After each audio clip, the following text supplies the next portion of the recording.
முதலாவதாக உங்க பிள்ளைகளுக்கு யாரை காண்பித்து கொடுங்கள் என்றால் இயேசுவை காமிச்சு கொடுங்க. அவர் தாப்பா பெரியவர், அவர் தாப்பா நல்லவர், அவர் தாப்பா உயர்ந்தவர், அவரால் தாப்பா முடியும். ஏதாவது ஒரு பிரச்சனை வரும்போது அவரை தேடுப்பா, அவரிடத்துல கேளுப்பா. ஆனா நம்ம இதற்கு முக்கியத்துவம் கொடுக்காம இருந்தீங்கன்னா உங்க பிள்ளைகளை வெற்றியான இடத்துல நடத்தவே முடியாது. இன்றைக்கு ஒரு தேவனுடைய பிள்ளையினுடைய வாழ்க்கையில நீங்கள் உங்கள் பிள்ளைகளுக்கு இயேசுவை எப்படி நீங்கள் காண்பிக்க முடியும்? இயேசுவை நீங்கள் எப்போ காண்பிக்கிறீங்களோ அப்போ உங்க பிள்ளைங்க வெற்றி அடைவார்கள். சோ ஒரு தேவனுடைய பிள்ளை எப்போ இயேசுவை உங்க பிள்ளைகளுக்கு காண்பிக்க முடியும்னா, இன்னைக்கு இருக்கிற பிள்ளைகளை பொறுத்த அளவில் இயேசுவை குறித்து நீங்க சொல்லிட்டீங்கன்னு வைங்களேன், நிறைய பேர் என்ன சொல்லுவாங்கன்னா, உனக்கு வேற வேலை இல்லை, மம்மி உங்களுக்கு வேற வேலை இல்லை, டேடி உங்களுக்கு வேற வேலை இல்லை, படிப்பு தான் பெருசு, வேலை தான் என்னமோ சொல்லி நிறைய பிள்ளைகள் இன்றைக்கு ஆவிக்குரிய வாழ்க்கைக்கு இடம் கொடுக்கிறது ரொம்ப குறைவாய் போய்விட்டார்கள். ஆனா இந்த பிள்ளைகளுக்கு இயேசுவை எப்படி நீங்க காண்பித்து கொடுக்க முடியும் என்று சொன்னால், நீங்கள் நான் இன்னைக்கு தியானித்த போது ஆபிரகாமுடைய வாழ்க்கையிலிருந்து சில காரியங்களை நான் தியானித்தேன். எனக்கு ரொம்ப ஆச்சரியமா இருந்துச்சு. அதை உங்களோடு கூட நான் சொல்லி உங்களுக்காக ஜெபிக்க ஆசைப்படுகிறேன். நம்ம எல்லாரும் ஆதியாகமம் 22வது அதிகாரத்திலே நீங்கள் 1வது வசனத்திலிருந்து வாசிப்பீர்களே ஆனால், இந்த காரியங்கள் நடந்த பின்பு தேவன் ஆபிரகாமை சோதித்தார். எப்படியெனில் அவர் அவனை நோக்கி ஆபிரகாமே என்றார். அவர் இதோ அடியேன் என்றார். அப்பொழுது அவர் உன் புத்திரனும் உன் ஏகசுதனும் உன் நேச குமாரனுமாகிய ஈசாக்கை நீ இப்பொழுது அழைத்து கொண்டு மோரியா தேசத்திற்கு போய் அங்கே நான் குறிக்கும் மலைகளில் ஒன்றின் மேல் அவனை தகன பலியிடு என்றார். நன்றாய் கவனிங்கள் ஆண்டவருடைய பிள்ளைகளே, இந்த இடத்திலே இந்த சம்பவம் உங்களுக்கு தெரியும். நம்முடைய தகப்பனாகிய ஆபிரகாமுக்கு 100 வயதிலே ஒரு குழந்தை ஈசாக்கை ஆண்டவர் அவனுக்கு கொடுக்கிறார். ஆனா இப்ப அந்த இடத்துல ஆண்டவர் அவனை சோதிக்கும்படியாக விரும்புகிறார். உடனே ஆண்டவர் சொல்றார், ஈசாக்கை கொண்டு போய் எனக்கு பலி செலுத்து அப்படின்னு சொல்றார். உடனே இவங்க இந்த ஈசாக்கை அழைத்து கொண்டு ஆபிரகாம் இப்பொழுது பலி செலுத்தும்படியாய் கிளம்புறார். அப்போ நீங்க 3வது வசனத்தை வாசிக்கும் போது, ஆபிரகாம் அதிகாலையிலே எழுந்து தன் கழுதையின் மேல் சேணம் கட்டி தன் வேலைக்காரர்கள் 2 பேரையும் தன் குமாரன் ஈசாக்கையும் கூட்டிக் கொண்டு தேவன் தனக்கு குறித்த இடத்திற்கு புறப்பட்டு போனான். 3ஆம் நாளில் ஆபிரகாம் தன் கண்களை ஏறெடுத்து தூரத்திலே அந்த இடத்தை கண்டார். அப்பொழுது ஆபிரகாம் வேலைக்காரரை நோக்கி, நீங்கள் கழுதையை நிறுத்தி இங்கே காத்திருங்கள், நானும் பிள்ளையாண்டானும் அவ்விடம் மட்டும் போய் தொழுது கொண்டு உங்களிடத்திற்கு திரும்பி வருவோம் என்றார். ஆபிரகாம் தகன பலிக்கு கட்டைகளை எடுத்து தன் குமாரனாகிய ஈசாக்கின் மேல் வைத்து தன் கையினாலே நெருப்பையும் கத்தியையும் தன் கையிலே நெருப்பையும் கத்தியையும் எடுத்துக்கொண்டான். இருவரும் கூடி போனார்கள். அப்பொழுது ஈசாக்கு தன் தகப்பனாகிய ஆபிரகாமை நோக்கி, என் தகப்பனே என்றான். அதற்கு அவன், என் மகனே இதோ இருக்கிறேன் என்றான். அப்பொழுது அவன், இதோ நெருப்பும் கட்டையும் இருக்கிறது, தகன பலிக்கு ஆட்டுக்குட்டி எங்கே என்றான். அதற்கு ஆபிரகாம், என் மகனே தேவன் நமக்கு தகன பலிக்கான ஆட்டுக்குட்டியை பார்த்து கொள்ளுவார் என்றான். அப்புறம் இருவரும் கூடி போய், நன்றாய் கவனிங்கள் ஆண்டவருடைய பிள்ளைகளே, இந்த இடத்துல ஆபிரகாம் தன்னுடைய மகனை இப்பொழுது தனியாக அழைத்து கொண்டு அவனுடைய தலையின் மேல் விறகு கட்டைகளை வைத்து இப்ப கிளம்பிட்டாங்க. இப்போ அவங்க பலி செலுத்துறதுக்காக கிளம்பும் போது அந்த ஈசாக்கு தன் தகப்பனாரை பார்த்து கேட்குறான், அப்பா எல்லாமே இருக்குது, கட்டை இருக்குது, தீவட்டி எல்லாமே இருக்குது, கத்தி இருக்குது, ஆனால் பலி செலுத்துறதற்கு ஆடு இல்லையே. பொதுவாக நீங்கள் ஆட்டை கொண்டு தான் பலி செலுத்துவீங்க, இப்போ அந்த ஆடு எங்கே? ஆடை எடுத்துட்டு வர்றதுக்கு மறந்துட்டீங்களா? ஆனால் பொதுவாக ஆடு யாருன்னு கேட்டால் ஈசாக்கு தான் ஆடு. ஈசாக்கத்தான் அப்படி பலி செலுத்த போகிறாரு. அந்த வார்த்தை சாதாரணமான வார்த்தை இல்லை. நான் சபை ஜனங்களுக்கு சொல்லி இருக்கிற அடிக்கடி, ரொம்ப ஒரு இருதயத்தை உடைக்கிற ஒரு வார்த்தை. ஒரு பிள்ளைய பலி செலுத்துறதற்காய் கூட்டிட்டு போகும்போது அந்த பிள்ளை, சரிப்பா எல்லாமே இருக்குப்பா, ஆடுங்கப்பா அப்படின்னு கேட்டா, நீதாண்டா அப்படின்னு சொல்ல முடியுமா? எவ்வளவு வேதனையான ஒரு நேரம். ஆனா அந்த இடத்துல ஆபிரகாம் ஈசாக்கை பார்த்து என்ன சொல்றான் தெரியுமா? இல்லப்பா, அந்த ஆட்டுக்குட்டியை கர்த்தர் பார்த்து கொள்ளுவார். நமக்கு பலி செலுத்த வேண்டிய ஆட்டை கர்த்தர் பார்த்து கொள்ளுவார். ஸோ நான் நம்புகிறேன், ஒரு தேவனுடைய பிள்ளை உங்களுடைய பிள்ளைகளுக்கு இயேசுவை நீங்க காண்பித்து கொடுக்கணும் அப்படின்னா நீங்க செய்ய வேண்டிய முதல் காரியம் என்ன அப்படின்னா, நீங்க உங்க வாழ்க்கையில இயேசுவை எல்லா இடத்திலையும் முக்கியத்துவப்படுத்துவதற்கு கற்றுக்கொள்ளுங்கள். நீங்க ஆண்டவரை முக்கியத்துவப்படுத்தாம உங்க பிள்ளை ஆண்டவரை தேடாது. ஆண்டவரை உங்க பிள்ளைகளுக்கு நீங்க கொடுக்க முடியாது. நீங்க உங்க பிள்ளைகளுக்கு ஆண்டவரை கொடுக்க வேண்டும் என்று நினைத்தீர்களே ஆனால், நம்பர் 1, முதலாவதாக நீங்கள் செய்ய வேண்டியது, எல்லா இடங்களிலையும் நீங்க முதல்ல ஆண்டவரை முக்கியத்துவப்படுத்தணும். அவன் வெளியே போகும்போது நீங்கள் முதல்ல அவங்களோட சேர்ந்து ஜெபம் பண்ணிட்டு போகணும். நீங்கள் அவன் புத்தகத்தை எடுத்து படிக்கும்போது நீங்கள் அவனுக்கு வந்து அந்த பைபிளை படித்து அவனுக்கு காண்பித்து கொடுக்க வேண்டும். ஆனால் நம்ம நிறைய நேரத்தில் என்ன பண்ணுவோம் அப்படின்னா, நம்ம ஆண்டவரை முக்கியத்துவப்படுத்த மாட்டோம். நம்ம ஜெபிச்சிருக்க அன்றைக்கி காலையில் எழும்பி பிள்ளைகள் நீங்கள் சீக்கிரமாக எந்திரிச்சிருவீங்கன்னு வைங்களேன், எந்திரிச்சு நிறைய பேர் சமையல் பண்ணுவாங்க, இல்லைனா சிலர் வீட்டில் உள்ள காரியங்கள் எல்லாம் பார்ப்பாங்க.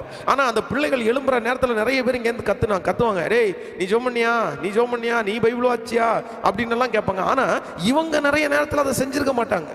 அப்போ நீங்க ஆண்டவரை எவ்வளவு தூரம் முக்கியத்துவப்படுத்துகிறீர்களோ அதை பார்த்து பார்த்து பார்த்து தான் உங்க பிள்ளைகள் உங்க ஆண்டவரை முக்கியத்துவப்படுத்த முடியும். பொதுவாக ஒன்று சொல்கிறேன், நம்முடைய பிள்ளைகளுக்கு ஆண்டவரை குறித்து யாருமே திணிக்க முடியாது. ஸ்பிரிச்சுவல் ஆவிக்குரிய வாழ்க்கையை யாரிடத்துல நம்ம திணிக்க முடியாது. திணிச்சா அது கரெக்டாக போய் சேரவும் சேராது. ஆனால் அதே நேரத்தில் ஆவிக்குரிய வாழ்க்கை ஆண்டவரோட நெருங்கிறதற்கு நீங்கள் காரணமாக இருப்பீர்களே, ஆனால் உங்களை பார்த்து அவர்கள் ஆவிக்குரிய வாழ்க்கையில் ரொம்ப அதிகமாய் முன்னேறுவார்கள். நான் ஆபிரகாமிடத்தில் கற்றுக்கொண்ட ஒரு மிகப்பெரிய பாடம் என்ன அப்படின்னா, அவன் ஈசாக்கு விதை விதைத்து அவனுக்கு கர்த்தர் ஆசீர்வாதத்தை கொடுத்தார். ஈசாக்கு தியானம் பண்ணினான். ஈசாக்கு சண்டை போடாதிருந்தான். ஈசாக்கை குறித்து ஒரு பெரிய நல்ல வார்த்தைகளை வேதத்தில் வாசிக்கிறோம். ஈசாக்கை போல ஒரு பையன் கிடைக்க மாட்டான், அந்த அளவுக்கு நல்ல பையனாக இருந்தான். ஆனால் இந்த ஈசாக்கை இவ்வளோ தூரம் எப்படி ஒரு தகப்பனார் நடத்தினார்னா, அந்த தகப்பனார் ஆண்டவரை எல்லா இடத்துலையும் முக்கியத்துவப்படுத்துகிறவர். ஈசாக்கு ஒன்று மட்டும்தான் தெரியும், எங்கள் அப்பா எது செஞ்சாலும் ஏசப்பாட்ட கேட்டு தான்ப்பா செய்வார்.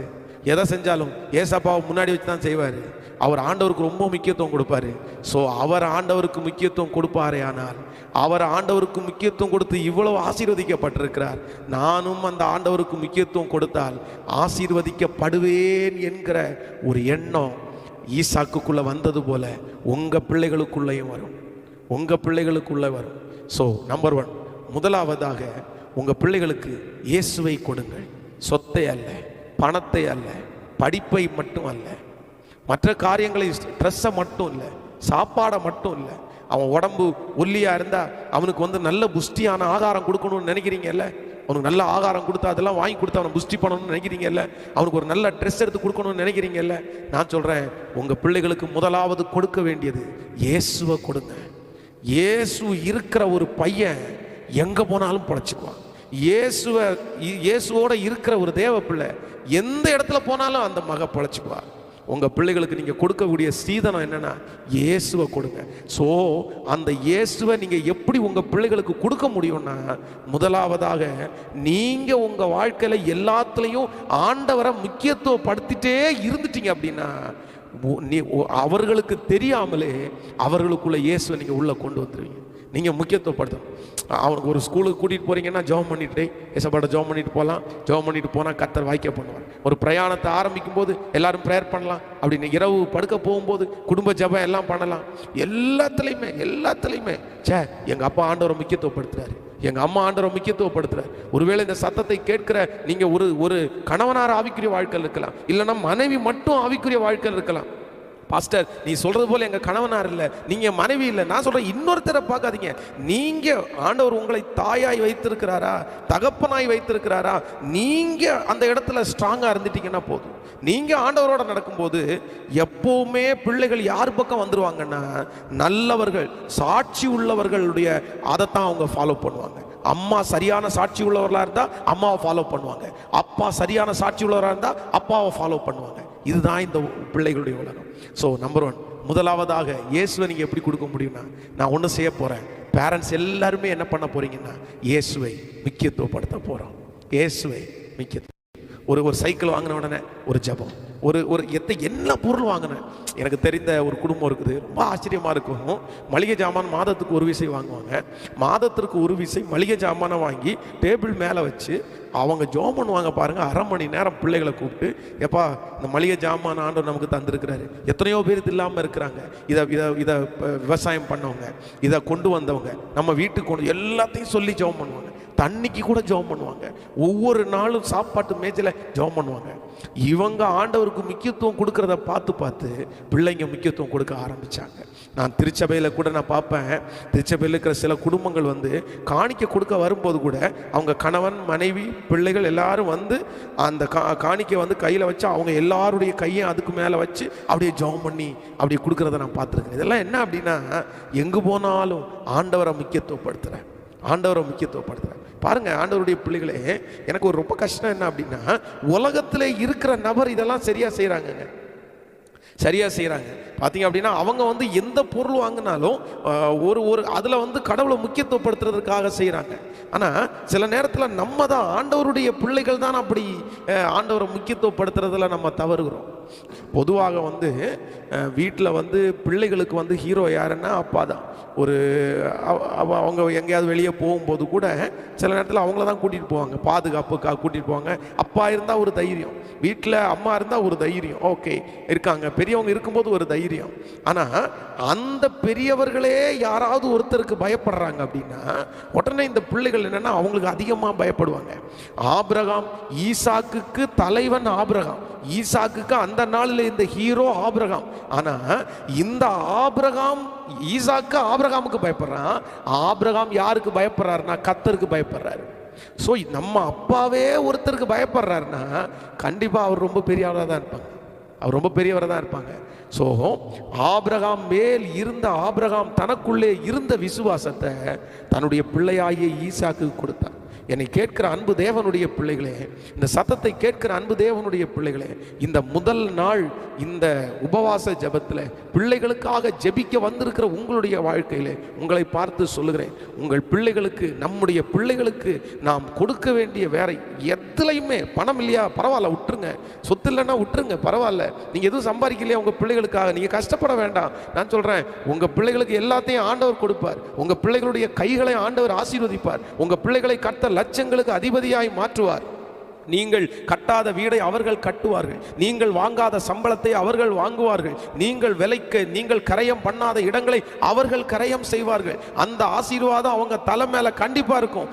நீங்க அவர்களுக்கு சொத்தை கொடுக்கணும்னு ஆசைப்படுறதை விட அவங்களுக்கு இயேசுவை கொடுக்கணும்னு ஆசைப்படுங்க. இயேசுவை நான் நிறைய கொடுக்கணும், அவங்களுக்கு இயேசுவை பற்றி நச்சிட்டுல அவர்களை அறியாமலே, அதுதான் சொல்றேன், இயேசுவை நீங்க அவர்களுக்கு கொடுக்கணும் அப்படின்னா நீங்க எல்லாவற்றிலையும் அவர்தான் பெரியவர், அவர்தான் பெரியவர், அவர்தான், அவரை முக்கியத்துவப்படுத்தும்.